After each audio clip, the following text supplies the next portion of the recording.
So hello everyone, ये हमारा lecture number 8 है। आज हम पढ़ेंगे एक्सेप्टेंस के बारे में।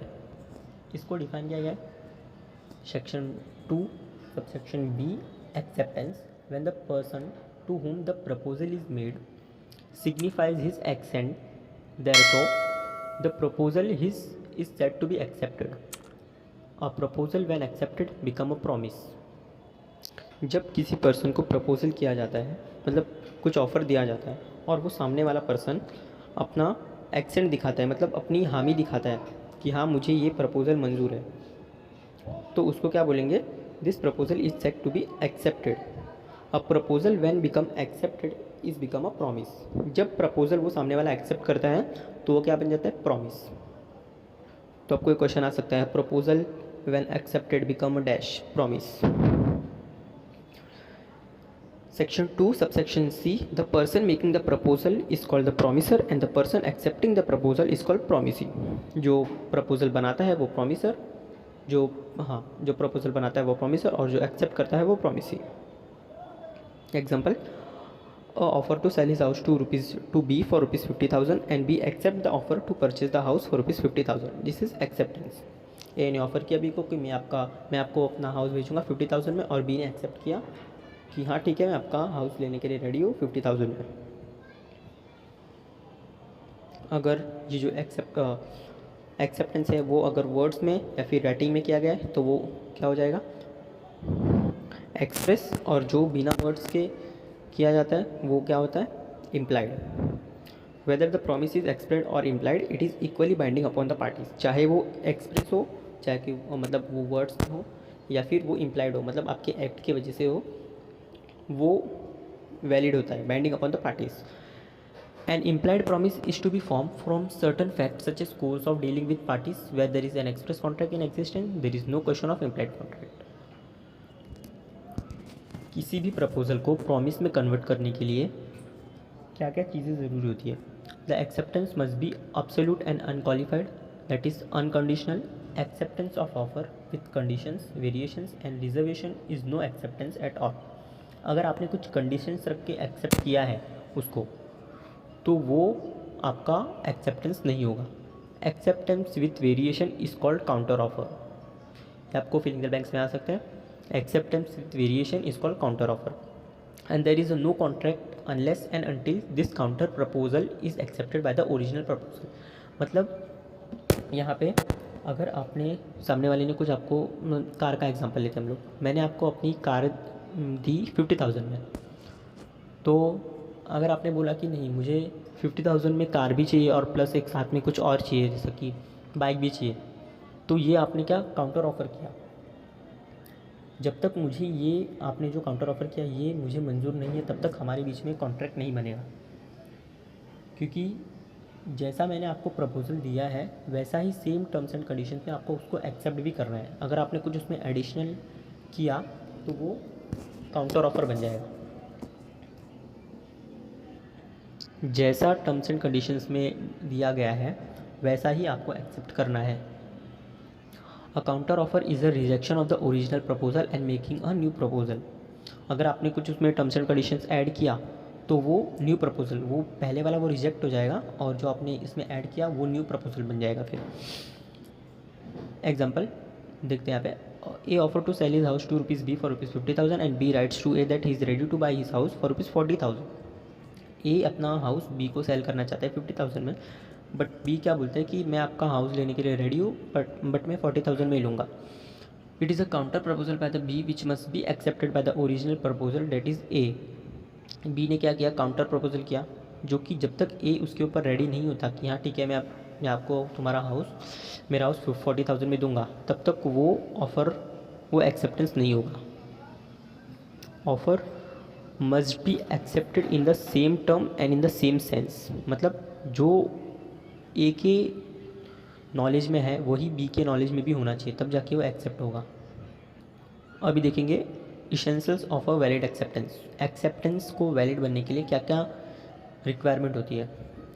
Acceptance must be absolute same as unqualified और अनकंडीशनल।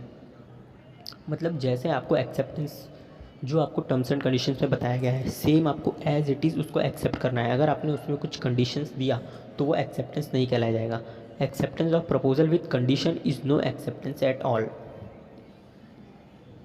नेक्स्ट पॉइंट है मोड और manner of acceptance, usual and reasonable mode of acceptance. जो आपका एक्सेप्टेंस करने का जो मोड है वो एकदम रीज़नेबल होना चाहिए। मतलब कि आप या तो एक्सेप्टेंस फ़ोन पे दे सकते, लेटर लिख के दे सकते, ईमेल कर सकते हैं, वो रीज़नेबल होना चाहिए ताकि सामने वाले को समझ जाए। एक्सेप्टेंस में बी मेड बाय वर्ड्स और by conduct that is express और इम्प्लाइड।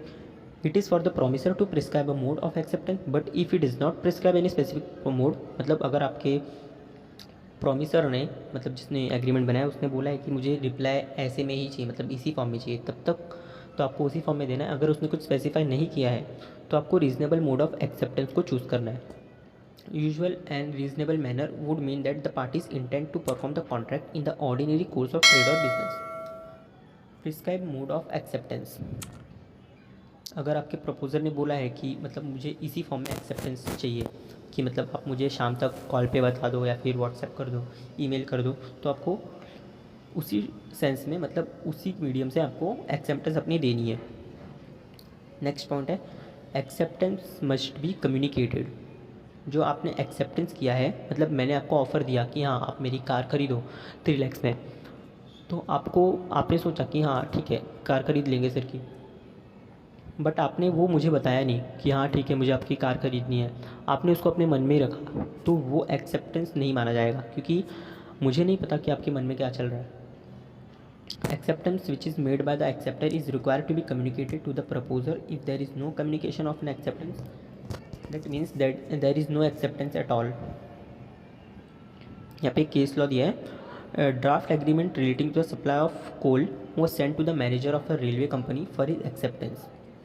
तो एग्रीमेंट बनाया था कि रेलवे कंपनी को कोल के लिए, तो मैनेजर ने wrote the word approve on the agreement but the document remain in the drawer.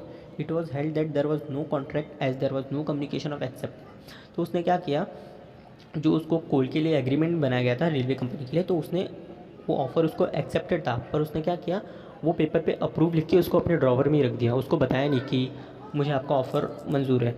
तो वो कॉन्ट्रैक्ट, वो वैलिड एक्सेप्टेंस नहीं है क्योंकि एक्सेप्टेंस को कम्युनिकेट भी करना होगा। नेक्स्ट पॉइंट है silence does not amount to acceptance. अगर मैंने आपको कुछ बोला और आपने कुछ बोला ही नहीं, मतलब मैंने आपको बोला कि मेरी कार खरीदो, आपने कुछ बोला ही नहीं, आप ऐसे शांत बैठे रहे, तो वो एक्सेप्टेंस नहीं होता। Silence does not amount to acceptance. आपको कुछ ना कुछ तो बोलना होगा, हाँ ना। Acceptance of the proposal is acceptance of all terms of the offer. अगर आपने एक बार अपनी एक्सेप्टेंस दे दी तो आप वो कॉन्ट्रैक्ट के अंदर जितना भी टर्म्स एंड कंडीशंस मेंशन है तो उसके लिए आप लायबल हो जाते हो। जैसे कि यहाँ पे एक केस लॉ दिया है मैकेलिकन का, the plaintiff purchase from the defendant company और travel ticket to travel by steamer which was in French language. जो प्लेंटिफ था, मतलब प्लेंटिफ और डिफेंडेड दो पार्टी होती है लॉ में। प्लेंटिफ मतलब जो कंप्लेंट किया हुआ रहता है, और डिफेंडेंट मतलब सामने वाली पार्टी। जो प्लेंटिफ था उसने एक टिकट परचेज़ की जो कि फ्रेंच लैंग्वेज में था, और टिकट के अंदर टर्म्स एंड कंडीशंस में ऐसा लिखा हुआ था कि अगर आपका बैगेज लॉस्ट होता है तो आपको कुछ भी रिफ़ंड उसका नहीं मिलेगा बैगेज का। तो अभी वो फ्रेंच लैंग्वेज में था तो उसको पता नहीं था, तो वो गया और उसने केस किया, तो बट वहाँ पे क्लियरली लिखा हुआ था कि अगर आपका बैगेज लॉस होता है तो कंपनी उसके लिए लायबल नहीं है। The plaintiff suit the defendant company for the damages. It was held that the plaintiff has a reasonable notice of the conditions. वहाँ पे उसको ध्यान देना चाहिए था कि वहाँ पे टिकट में लिखा हुआ था कि बैगेज लॉस्ट हुआ तो उसका कंपेंसेशन नहीं मिलेगा। Acceptance must be by a certain person. अभी नेक्स्ट पॉइंट है acceptance must be by a certain person. जो यहाँ पे एक्सेप्टेंस होगा वो किसी भी एक पर्सन द्वारा होना चाहिए। जैसा कि जनरल ऑफर होता है एडवर्टीज़मेंट, तो वो पूरे लार्ज ऑडियंस के लिए होता है। तो अगर वो एडवर्टीज़मेंट में अगर आपने जाके वो कुछ परचेज़ किया, मतलब 50% ऑफ चल रहा है, तो जब तक आप जाके उसको परचेज़ नहीं कर सकते तब तक वो आप एक्सेप्ट उसको नहीं करते ऑफ़र को। यहाँ पे एक एग्जांपल दिया है, An insurance company offer a reward to any person who find and return a valuable diamond brooch insured by them. X, who knows of the offer, finds and return to the brooch, he is entitled to claim the reward. Insurance company ने एक advertisement निकाला कि एक brochure घूम गया है, अगर जो भी उसको ला के देगा तो उसको हम रिवॉर्ड देंगे। तो एक्स जो था उसको ऑफ़र के बारे में पता था और उसने वो ब्रोशर ढूंढ के ला के दे दिया। तो एक्स को उसका जो कंपनी ने क्लेम किया, डिमांड किया था कि हम उसको ऑफ़र दें, उसको गिफ्ट देंगे, तो कंपनी को एक्स को उसका गिफ्ट देना होगा। नेक्स्ट पॉइंट है performance of the condition of a proposal is an acceptance of the proposal. यहाँ पे एक केस लॉ देखते हैं हम, Carlill versus carbolic smoke company का। मतलब जो स्मोक कंपनी थी उन्होंने एडवर्टाइजमेंट निकाला कि हमारा जो भी प्रोडक्ट है वो अगर किसी ने कंज्यूम किया और उसको वो जो भी अगर कंज्यूम करता है उसको अगर कुछ भी हुआ, मतलब इन्फ्लुएंज़ा हुआ, अगर उसको इन्फ्लुएंज़ा हुआ तो उसका जो भी, तो हम उसको 100 यूरो देंगे। तो जो एक आदमी था तो उसने कंज्यूम किया और उसको इन्फ्लुएंज़ा हो गया, तो जो कंपनी है वो लायबल है उसको 100 यूरो देने के लिए, क्योंकि कंपनी ने साफ साफ बोला था कि हम उसको कंपेंसेशन देंगे। अभी क्योंकि उसने ऐसा नहीं है कि क्योंकि उसने एक्सेप्ट नहीं किया है कंपनी को बता के, पर ये जो ऑफ़र उन्होंने निकाला था ये जनरल ऑफ़र था। तो कंपनी ने क्या बोला, though the company has raised objection that the acceptance was not communicated. तो कंपनी ने क्या बोला बचने के लिए कि वो जो एक्सेप्टेंस जो आदमी ने किया है उसने कम्युनिकेट नहीं किया। It was observe that by the terms of the offer the company had wave communication of acceptance. Conduct से किया गया एक्सेप्टेंस, उसको कोई फॉर्मल एक्सेप्टेंस नहीं चाहिए होता है। मतलब आपने वो एक्ट किया, आप इनडायरेक्टली उसको एक्सेप्ट किए, तो आप इनडायरेक्टली कॉन्ट्रैक्ट में आ गए। It was further held that though the offer was made to the whole world, it was accepted by the specified person. Next point है person accepting the offer must not be ignorant about the existence. यहाँ पे हमने case law देखा था Lalman Shukla versus Gauri Dutt का, कि मतलब जो पर्सन ऑफ़र को एक्सेप्ट करेगा उसको वो ऑफ़र के बारे में पता होना चाहिए। जैसे कि हमने लालमन शुक्ला वर्सेस गौरी दत्त के केस लॉ में देखा था कि जो लालमन शुक्ला था उसको ऑफ़र के बारे में पता नहीं था, उसको बाद में पता चला, तो वो टाइम पे वो लायबल नहीं है अपना कंपेंसेशन लेने के लिए। Offer lapses after the lapse of reasonable time, acceptance therefore must be given before the offer lapses और इज विड्रॉन।